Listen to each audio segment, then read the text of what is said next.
Aber ich komme zu unserem Thema heute Morgen. Oh, Moment.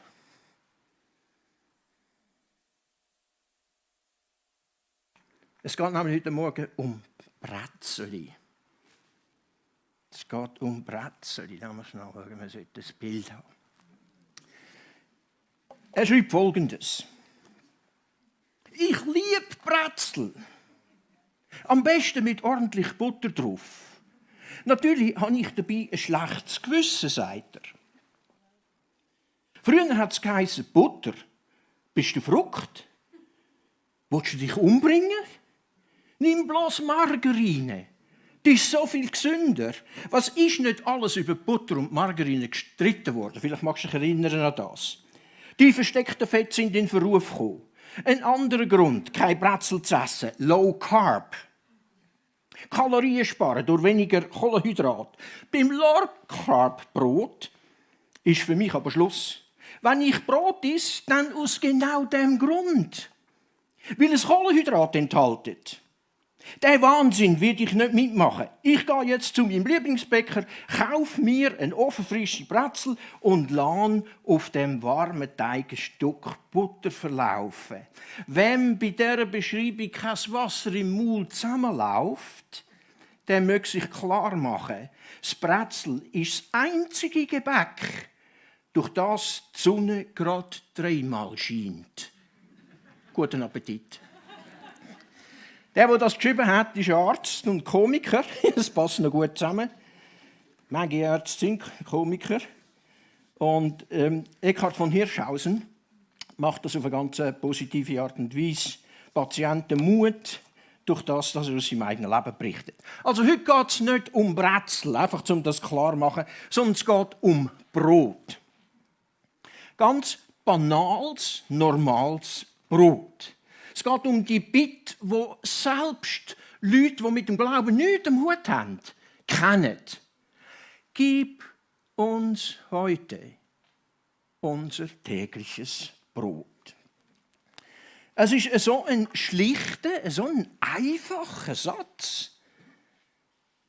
Und da kann man ein bisschen näher anschauen, lässt sich einiges daraus herauslesen, was für unseren Alltag Bedeutung hat. Das erste, was wir feststellen, ist, dass Gott sich nicht nur für die grossen geistlichen Themen offenbar interessiert in unserem Leben, aber auch für ganz Banales. Ein kurzer Blick aufs Vaterunser, das kennen doch die meisten von uns, zeigt, dass ein Pronomen im Vaterunser in der ersten Hälfte prominent ist und ein anderes Pronomen in der zweiten Hälfte. In der ersten Hälfte geht es um das Wörtchen dein. Dein Name, dein Reich, dein Wille. In der zweiten Hälfte geht es um das Wörtchen uns. Gib uns, vergib uns, führe uns. 3-mal dein, 3-mal uns. Die Betonung macht klar, dass wir beim Beten diesen Themen mal zuerst vorangehen, die Gott betreffen. Und erst in zweiter Linie kommen wir mit unseren Anliegen, mit unseren Bitten. Bitte um Nahrung, bitte um Vergebung, bitte um Bewahrung, bitte um Hilfe in der Versuchung. Also man könnte sagen, wir fangen da im Himmel und kommen runter auf unsere Erde. Das ist so das Muster, hat jemand gesagt, von aller Gotteserfahrung. Die geht von oben nach unten. Von ihm zu uns. Wenn du denkst, ja, so mit dem Unser Vater, das kann ich weiss jetzt nicht gross, um was es da noch gehen soll, wo ich nicht schon mir Gedanken gemacht habe darüber. Warte ab. Das Neue Testament für Brot ist das ganz alltägliche Brot. Also wir beten um etwas völlig Gewöhnliches, nichts Exklusives bei dieser Bitte. Es geht um ein formales Tischgebet, ja unter anderem auch. Jetzt, wann hast du das letzte Mal gebetet, Gott, schenk mir eine Mahlzeit? Die wenigsten von uns. Manche von uns müssen andersrum beten. Oh Gott, bewahre mich vor einer weiteren Mahlzeit. Ich habe schon zu viel gegessen. Also die Bitte im Unser Vater scheint mehr angebracht für Hungernde in der dritten Welt als für uns im reichsten Land, oder sagen wir es mal so, in einem der reichsten Länder auf dem Planeten. Was fangen wir damit an? Es kommt darauf ab, dass wir zur Kenntnis nehmen, dass es geht in dieser Bitte eben um mehr als nur physisches Brot. Es geht im weitesten Sinn um alle unsere lebensnotwendigen Bedürfnisse. Und die gehen nicht nur über den Magen, die gehen auch über das Herz. Also, man könnte sagen, das Brot ist sozusagen ein Symbol, ist ein Bild für Bedürfnisse vom Leben, das uns beschäftigt. Im übertragenen Sinn, die Stelle kennst du, redet Christus von sich selber als vom Brot. Er sagt, ich bin. Das sind eine ganze Reihe von Ich bin-Statements im Johannesevangelium. Und da sagt er, ich bin das Brot des Lebens. Wer zu mir kommt, der wird nicht mehr Hunger haben. Er will damit sagen, Glaube ist das entscheidende Mittel zur Erlangung vom ewigen Leben. Und wer diesen Schritt gemacht hat, der findet innerlich das, was du gerade vorher gesagt hast, Nadja, eine Ruhe, eine Familie und eine Zugehörigkeit zum Reich Gottes. Also so, man kann sagen, sozusagen, der Vers ist das Taschenformat vom Evangelium. Jesus Christus, Brot vom Leben, das, was wir brauchen. Jetzt, Tatsache, dass Jesus die Bitte um so etwas Banales, tägliches Brot, dass er die Bitte aufgreift, die zeigt, dass es Platz gibt für ganz Materielles in unserem Beten. Manche Leute die meinen, für physische Bedürfnisse zu beten, das ist ungeistlich. Wir sagen, das ist Unsinn. Wir sind mehr. Wir sind viel mehr als nur Seele und Geist. Das auch. Aber wir haben einen physischen Körper und der hat Bedürfnisse. Und die dürfen wir bringen. In unsere Bitte nie, ohne ein schlechtes Gewissen. Ich darf bitten für Support, wenn ich Support brauche. Ich darf bitten für einen Job, wenn ich einen Job brauche. Ich darf bitten für meine Gesundheit. Wenn ich gerade eine Halswirbeloperation hinter mir habe, das ist doch naheliegend, das ist völlig klar. Physische Bedürfnisse, um das geht es da. Physische Bedürfnisse sind berechtigte Anliegen auch im Angesicht Gottes. Das sind legitime Anliegen. Jetzt, wenn wir ein bisschen näher anschauen, sind es 4 Perspektiven, die das hergibt. Die kurze Bitte, die wir beten. Gib uns heute unser tägliches Brot. Da geht es um mehr als nur eine Bitte, es geht Leute um einen Lebensstil mit 4 Haltungen. Und die schauen wir ganz kurz an miteinander. Gib uns, reden wir primär von einer dankbaren Einstellung. Ja, das ist naheliegend.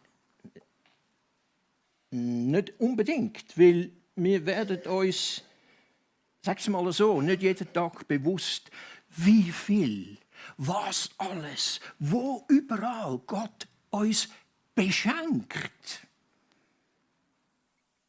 Nahrung, Kleidung, Sicherheit, menschliche Nähe, eine Wohnung. Was immer es ist, was uns beschäftigt, letztlich kommt es aus Gottes Hand. Und so wird Danken eigentlich zu einer Wegmarke für einen Menschen, der mit Gott versöhnt ist. Sollte sein. Ist aber nicht immer. Dankbarkeit macht mir bewusst, ich bin ein beschenkter Mensch. Und eine Gemeindefamilie zu haben, ist ein Geschenk, das sehr wertvoll ist, in der Tat. Hat ja noch beipflichten. Der Mose hat die Israeliten, wir können zurück ins Alte Testament, der hat die Israeliten nach ihrem Einzug ins gelobte Land daran erinnert, dass sie Grund haben zum Danken. Er hat gesagt, Entschuldigung, wenn ihr euch satt essen könnt, wenn ihr in dem gelobten Land, zu dem ihr jetzt gekommen seid, wenn ihr da genug habt auf dem Tisch, dann ist das ein Grund, ein berechtigter Grund, Gott zu danken für das, was ihr habt, nur schon für das Land, in dem ihr lebt. Ist berechtigt, total. Der David sagt in der Chronik, Buch von der Chronik, da ist es um den Tempel gegangen. Und er redet davon, wie sie grosszügig, wie das Volk Israel grosszügig für den Tempel gespendet hat. Er betet folgendes Gebet. Ich bin nicht Gott. Ich bin nicht Gott. Das Volk ist nicht. Er will mit dem sagen, aus eigener Leistung. Aus unserem eigenen Vermögen wären wir gar nicht fähig gewesen, das zusammenzutragen, was wir zusammengetragen haben. Alles, da ist der Clou, alles, aber wirklich alles kommt von dir. Letzten Endes, auch die Gaben, die wir geben, haben wir ja bekommen. Die sind uns gegeben. Wir geben, was uns gegeben worden ist. Das ist eine gute Perspektive. Der Psalmist schreibt, Gott, du öffnest deine Hand. Gott öffnet seine Hand. Das ist Anthropomorphismus. Das heißt, es wird Gott eine menschliche Wesensart zugeschrieben, damit wir verstehen, was er macht. Er öffnet seine Hand und gibt uns, sättigt seine Geschöpfe mit dem, was wir brauchen.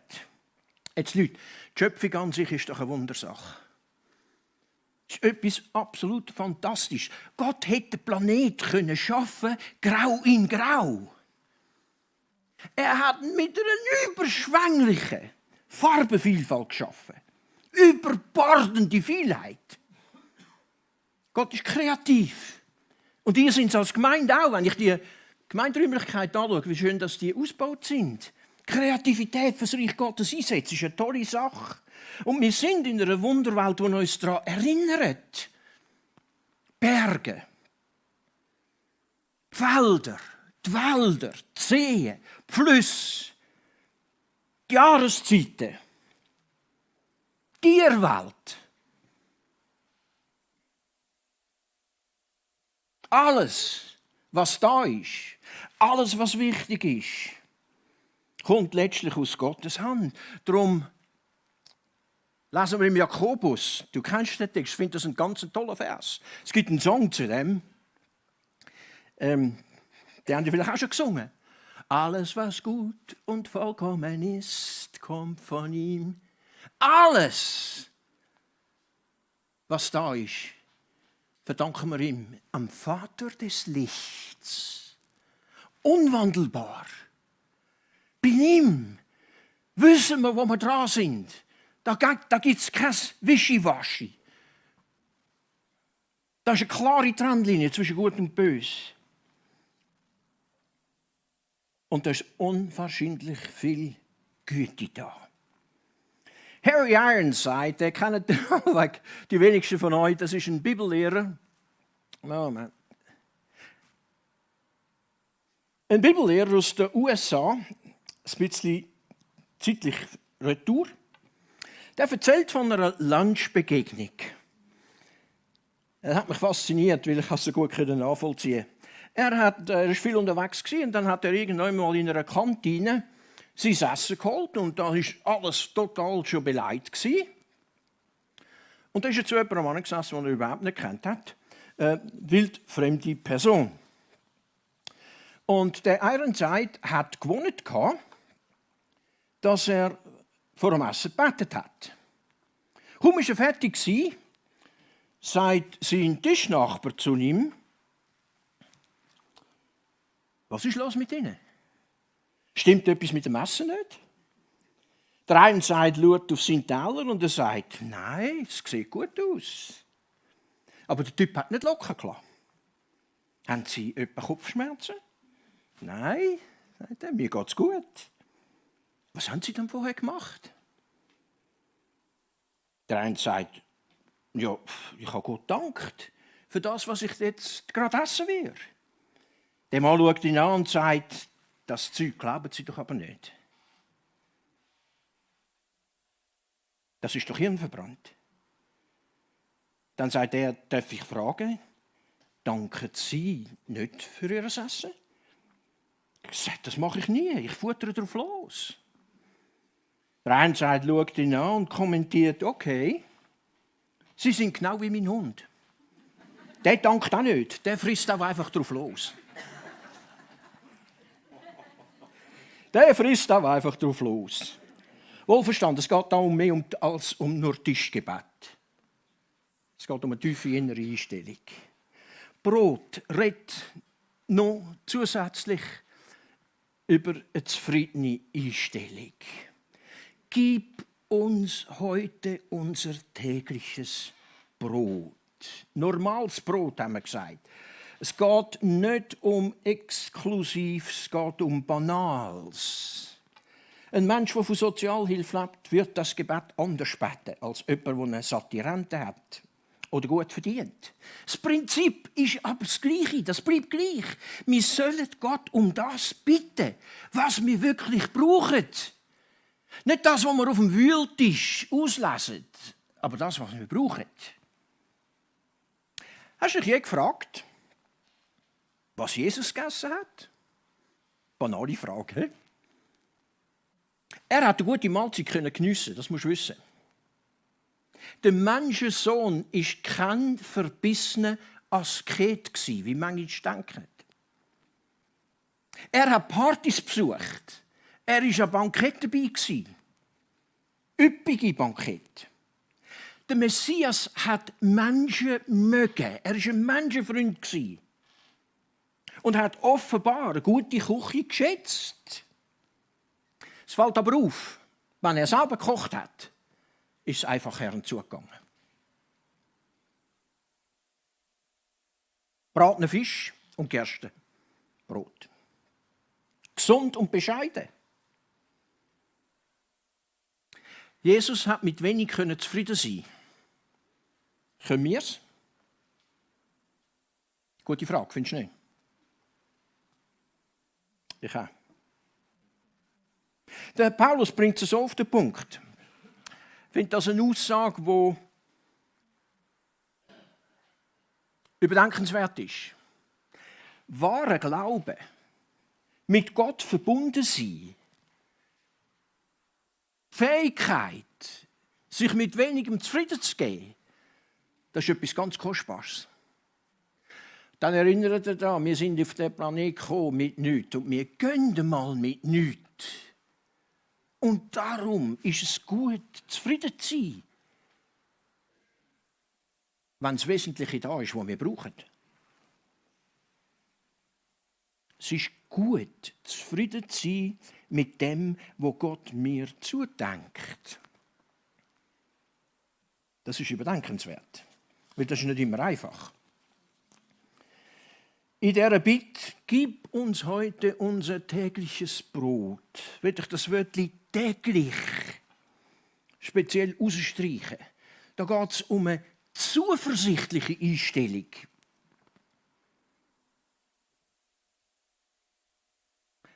Denken wir zurück nochmal an die Israeliten. Gott hat sie versorgt mit allem, was die gebraucht haben. Im 2. Mose, da wird im 16. Kapitel berichtet, wie die Hebräer ganz kurz nachdem sie aus Ägypten ausgezogen sind und dort ist es ihnen nicht gut gegangen, haben angefangen zu meckern. Die haben sich angefangen zu beschweren. Die haben gejammert. Die waren stinksauer. Die haben am Mose und am Aaron, seinem Brüder, haben sie vorgeworfen, dass sie sozusagen in die Wüste gebracht haben, damit sie dort untergehen. Man muss sich das mal vorstellen. So beten die. Das war natürlich kein Gebet, das war ihre Klage. Oh, hat Gott uns doch in Ägypten sterben lassen. Was ist denn das für eine Aussage? Dort haben wir mindestens Gottlieb gehabt. Das stimmt nicht, die haben kein Gottlieb gegessen. Das sind Hebräer. Dort haben wir einen guten Eintopf gehabt. Genug Brot zum satt werden. Ihr zwei, ihr habt uns nur in die Wüste gebracht, damit wir dort zugrunde gehen. Was für eine Nachlage. Was macht Gott? Als Antwort darauf versorgt er sein Volk mit Wachteln und mit Manna. Wenn du die Story dich zurückerinnerst. Ein geflügeltes Menü wird ihnen serviert. Die Wachteln sind in der Nacht eingeflogen. Das Manna ist am Morgen zum Auflesen am Boden gelegen. Manna hat geschmeckt wie Honigkuchen. Hey. Das war süßlich. Das haben die gern gegessen. Während 40 Jahre lang ist das so gegangen. Gott hat seine Leute versorgt. Sondersituation, klar. Aber er hat es gemacht. Allerdings hat es bestimmte Spielregeln gegeben. Und die finde ich interessant. Den Israeliten ist gesagt worden, jeden Tag vor das Lager gehen, so viel auflesen von dem Manna, wie sie an selben Tag gebraucht haben. Also nicht auf Vorrat. Am jeweiligen Tag, das ist der springende Punkt. Jeder hat aufgelesen, was er täglich gebraucht hat. Und da ist in dieser Bitte unser tägliches Brot, gib uns heute einen ganz wichtigen Andockpunkt. Täglich, was heisst das für Menschen wie uns, die im Überfluss leben? Materiell sind die meisten von uns gut versichert und versorgt. Aber was ist mit unseren seelischen Bedürfnissen? Um die geht es da auch.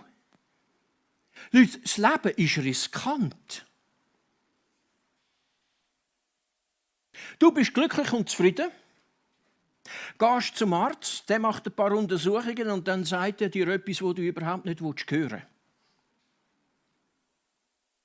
Jetzt hast du plötzlich ein ernsthaftes Problem. Das Leben wird 0, plötzlich auf den Kopf gestellt. Überraschungen können aus dem hellheiteren Himmel kommen.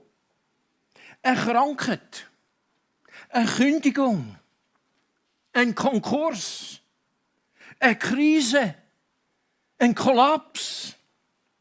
Und nichts ist mehr wie vorher. Leute, ein Grund, wieso Gott Widerwärtiges zulässt. Er will uns aus unserer Selbstgenügsamkeit in seine Abhängigkeit einführen.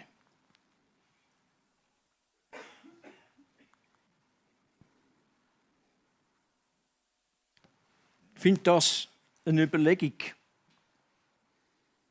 die ganz wichtig ist. Wir kommen gerade zu dem Vers.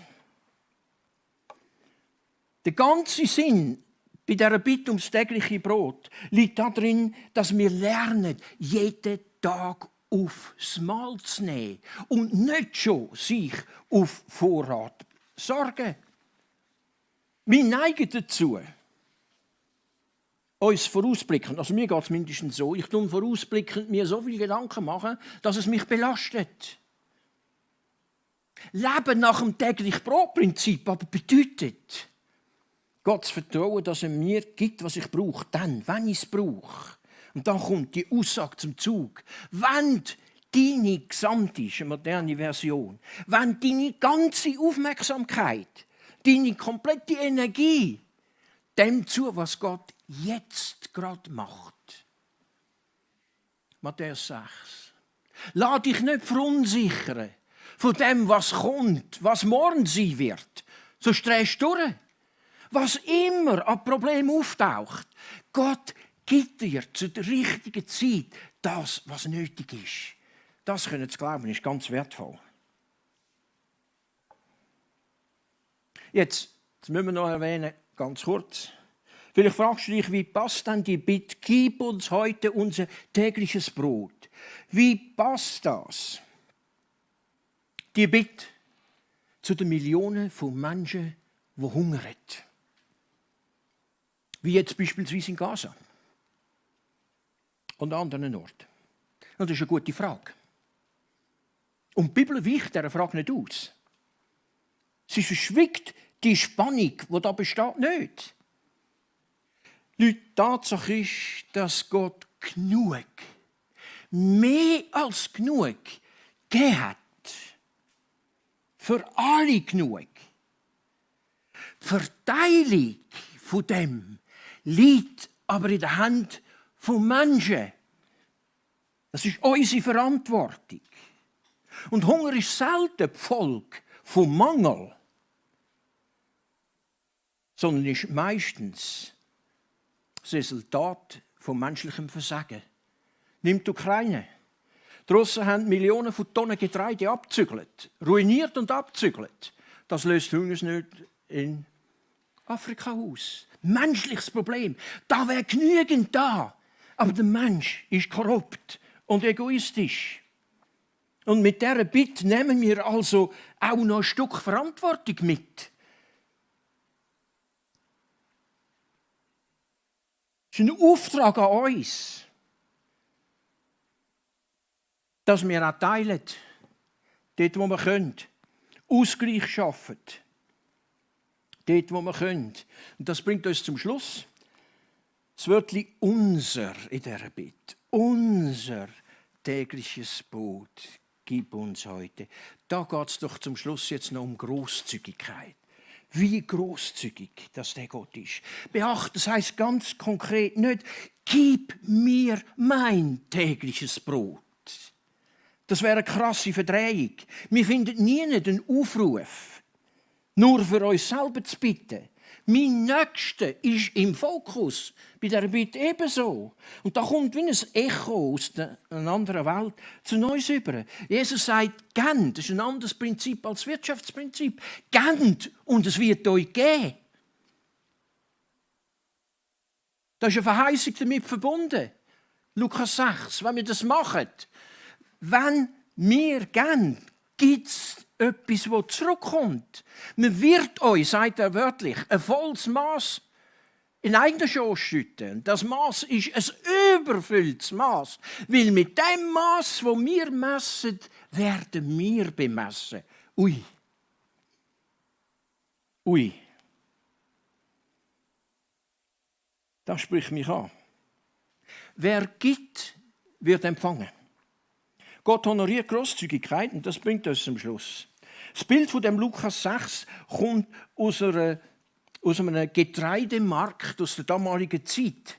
Der Weizen, den jemand gekauft hat, ist in ein Tuch geschüttet worden und dann hat der Landwirt, der Bauer, noch ein Maß auf das Getreide geschüttet, eine Zugabe sozusagen, zum sicherstellen, dass der Käufer überkommt, was er verdient, was er zahlt. Das ist mehr als Fairtrade. Der Kontext macht klar, dass Gott Subjekt ist. Das heisst, unser Maß ist Gottes Maß.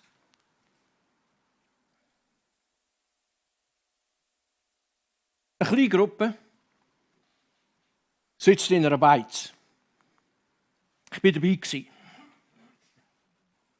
Wir trinken einen Halauer. Der Wirt bringt Brot zu dem Wein. Aber unser Sinn war noch ein bisschen mehr.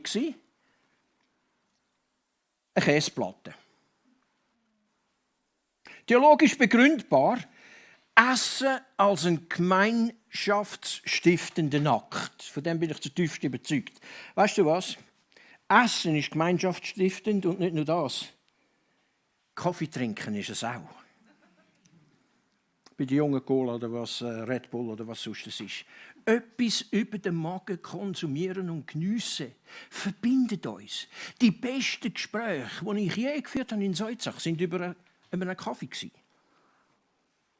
Ich bin so ein Kaffee-Fan, dass wenn ich in Soizach dran bin, das ist jetzt nicht mehr viel der Fall, weil wir haben den Hauptpastor, steht auf dem Rednerpult für mich immer eine Kaffeetasse. Und die erinnern mich daran, das ist gemeinschaftsstiftend, mit jemandem zusammenzusitzen. Also, jetzt sind wir da. Es kommt ein gutes Gespräch, will wir miteinander essen, kommt ein gutes Gespräch in Gang. Erstaunlich, was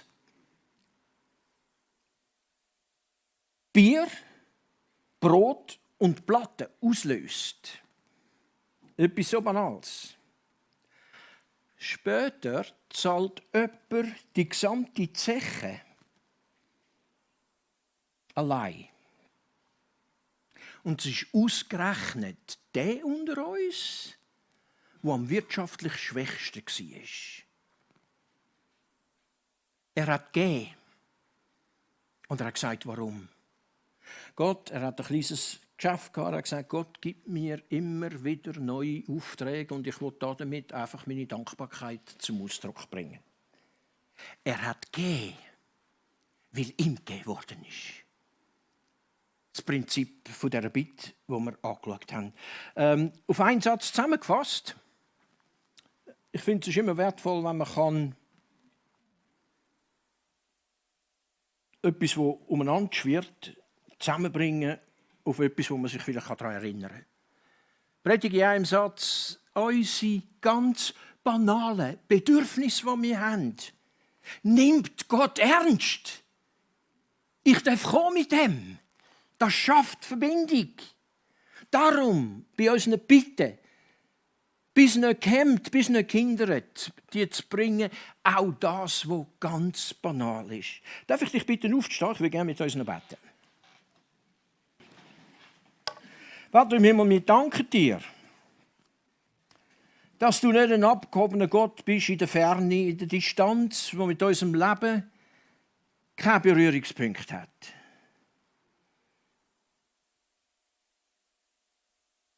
Mehr oder weniger ein Gott, der theologische Prinzipien geliefert hat und uns nachher hängen lässt. Nein, dieses Wort ist voll von ganz praktischen, anwendbaren, in unserem Alltag brauchbaren Grundsätzen. Und so danken wir dir, dass du uns gelehrt hast, bitte, geheiligt werde dein Name, dein Reich komme, dein Wille geschehe. Da geht es um dich, dein Name, dein Reich und dein Wille. Aber nachher hast du auch noch gesagt, unser tägliches Brot gib uns heute und vergib uns unsere Schuld, wie auch wir vergeben unseren Schuldigen. Und führe uns nicht in Versuchung, sondern erlöse uns, befreie uns vom Bösen, denn dein ist das Reich und die Kraft und die Herrlichkeit in Ewigkeit. Amen. Gebet, wenn wir ernst nehmen, das Gebet, das nächste Mal, wenn wir es betet, wenn wir es mit eigenen Gedanken über unser eigenes Leben verbinden. Und wir sind froh, dass wir mit dem ganz Banalen zu dir kommen. Jedes von uns, klein und gross, arm und reich, gesund oder krank. Du bist bekümmert um Details bei jedem Einzelnen von deinen Kindern. Und wir danken dir dafür. Amen.